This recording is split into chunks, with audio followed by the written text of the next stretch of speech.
Like, share, subscribe చేయండి. శ్రీ పరంజ్యోతి భగవతి భగవాన్ ఆలయం, పాండురంగాపురం, నంద్యాల జిల్లా. ప్రతి మంగళవారం మన ఆలయంలో అన్నప్రసాద వితరణ కలదు. ఈరోజు అన్నప్రసాద వితరణ దాతలు శ్రీ దస్తగిరి రెడ్డి గారి కుటుంబం, నంద్యాల, మరియు శ్రీ శేషిరెడ్డి గారి కుటుంబం, పాండురంగాపురం, నంద్యాల జిల్లా.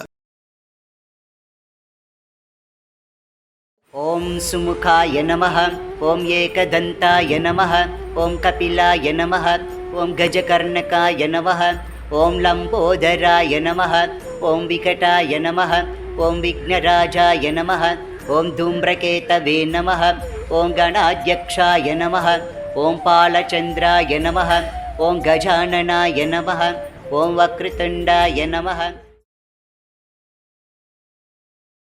ఓం ఆంజనేయాయ నమః, ఓం మహావీరాయ నమః, ఓం హనుమతే నమః, ఓం మారుతాత్మజాయ నమః, ఓం రక్షో విధ్వంసకారకాయ నమః, ఓం పరవిద్యా పరిహారాయ నమః, ఓం పరశౌర్య వినాశనాయ నమః, ఓం పరమ మంత్ర నిరాధత్రే నమః, ఓం పరయంత్ర ప్రవేదకాయ నమః, ఓం సర్వగ్రహ నివారిణే నమః, ఓం భీమసేన సహాయకృతే నమః.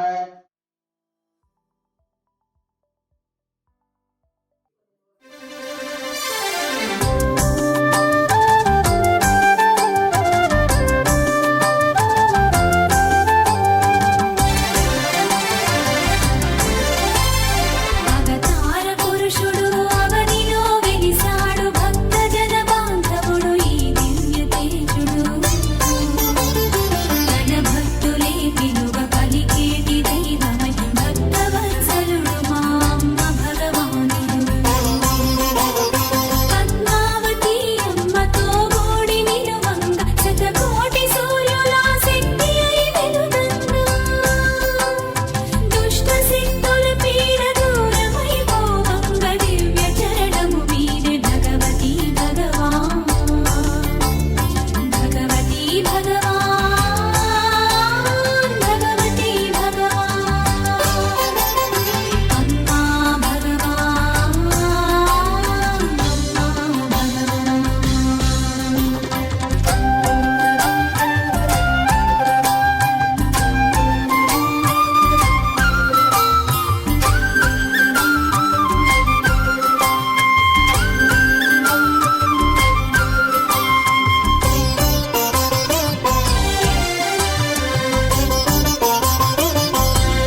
చేయాలని మేము కూడా చాలా నిదర్శనం చెప్తాను. అది కూడా ఒక అద్భుతం చెప్తాను మీకు. మేము మా బంధువులు ఆయన 90 సంవత్సరాల వ్యక్తి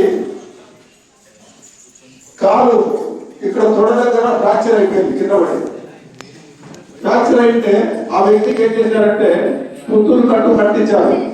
2 సార్లు కట్టు కట్టించినా కానీ కట్టు సెట్ కాలేదు. నేను ఆయన చూడడానికి పోటీగా 1 నెల రోజులు నాకు కుదరలేదు. నెల రోజుల తర్వాత అక్కడికి పోయాను. పోయినప్పుడు ఆయన చూసినప్పుడు ఒక్కడే మంచంలో పడుకున్నాడు. 90 సంవత్సరాల నుంచి కనీసం బాత్రూమ్ కూడా నడవలేడే. ఈయన పరిస్థితి ఏంటి అని చెప్పేసి చాలా బాధ కలిగి నేను మనసులో ఏమనుకున్నా అంటే 3 సార్లు వచ్చి తీర్చిస్తాను అమ్మా. ఈ 3 సార్లు తీర్చిచ్చేటప్పుడు ఈయన పనులు ఆయనే చేసుకోవాలి, ఆయన వేసి తిరగాల అనే ఉద్దేశంతో దీక్షించాను. దీక్షించేసి మొదటిసారి దీక్షించినప్పుడు మళ్ళీ 1 రోజుల తర్వాత మళ్ళీ పోయడానికి అది అన్ని రోజులు సెట్ కాదు, ఎండపడే సెట్ అయిపోయింది కాదు. తర్వాత 2వ సారి దీక్షించినప్పుడు మళ్ళా వేసి కూర్చుంటే పరిస్థితిలో చేసినాడు. 3వ సారి దీక్షించడానికి వాదన పట్టుకొని బయట వీధిలో కూడా తిరిగినాడు. అంత గొప్ప భాగ్యం కలిగింది. అంటే మనం ఎవరి కోసం మనం ప్రార్థన చేసినప్పుడు వాళ్ళ సమస్య ఏంటి అని చెప్పేసి అమ్మ ఇంత గొప్ప వాళ్ళకి సమస్యలు ఉండాలి తీరాలి అంటే ఒక మనస్ఫూర్తిగా హృదయంలో ప్రార్థన చేసి నేర్చుకోవాలి. ఎప్పుడైతే మీరు ఆ విధంగా ప్రార్థన చేస్తారో వాళ్ళ సమస్య తీరినప్పుడు మనకు ఆ పుణ్యం వస్తుంది. మన సమస్య తీరాలన్నప్పుడు మనకు పుణ్యం కావాలి కదా. మన పుణ్యం ఎట్లా వస్తుంది? ప్రార్థన చేసి సులభంగా పుణ్యం సంపాదించుకుంటే భాగ్యం భగవాన్ ఇచ్చాడు మనకు. అది కూడా గుర్తుపెట్టుకోవాలి. ఇప్పుడు ముఖ్యంగా ప్రార్థన ఏంటంటే ఈరోజు మనకు అన్నప్రసాద వెంకట 2 చేశారు. దస్తగిరి కుటుంబ సభ్యులకు కోసం ప్రార్థన చేయాలి. అట్లాగా ఈ పాండవలో ఈ ఆలయానికి ఎంతో కష్టపడి పనిచేసే శేషరెడ్డి అంటే సుబ్బారెడ్డి, బసిరెడ్డి, శేషరెడ్డి వాళ్ళ కుటుంబ సభ్యులు. శేషరెడ్డి గారు ఈరోజు మనకు అన్నప్రసాద వితరణ పెట్టారు. మరి శేషరెడ్డి కుటుంబ సభ్యులు కూడా బాగుండాలని చెప్పేసి ప్రార్థన చేయడం. ఓం శ్రీ సర్వదేవ పరం కరుణ పరజ్యోతి నమః. ఓం శ్రీ సర్వదేవ పరం కరుణ పరజ్యోతి నమః. కేవలం దత్తగిరి వారి అభిష్టాలు తక్షణం నెరవేర్చిన అభిష్ట సిద్ధి ప్రదాత పరజ్యోతమ్మ భగవానికి జై. కేవలం శేషరెడ్డి కుటుంబ సభ్యులకు రక్షణ కోసం వేసే శక్తి విధాల వాళ్ళ సమృద్ధి ప్రసాదించిన పరజ్యోతమ్మ భగవానికి జై.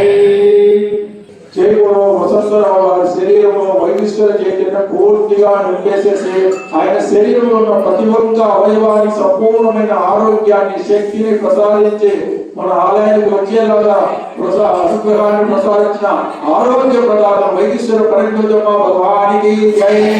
ఇక్కడికి వచ్చిన వారి అందరి అభిష్టాలు తక్షణం నెరవేర్చేసిన అద్భుతాల అనుగ్రహ ప్రదాతం పరజ్యోతమ్మ భగవానికి జై. ఆడనా పాడనా శ్రీ పరం జ్యోతి పదము కలిపి అడుగు కలిపి నడవనా. ఆడనా పాడనా శ్రీ పరం జ్యోతి పదము కలిపి అడుగు కలిపి నడవనా. భగవాన్ శరణం భగవతి శరణం పరం జ్యోతి శరణం శ్రీ పరం జ్యోతి శరణం. భగవాన్ శరణం భగవతి శరణం పరం జ్యోతి శరణం శ్రీ పరం జ్యోతి శరణం. భగవాన్ శరణం భగవతి శరణం పరం జ్యోతి శరణం శ్రీ పరం జ్యోతి శరణం. భగవాన్ శరణం భగవతి శరణం పరం జ్యోతి శరణం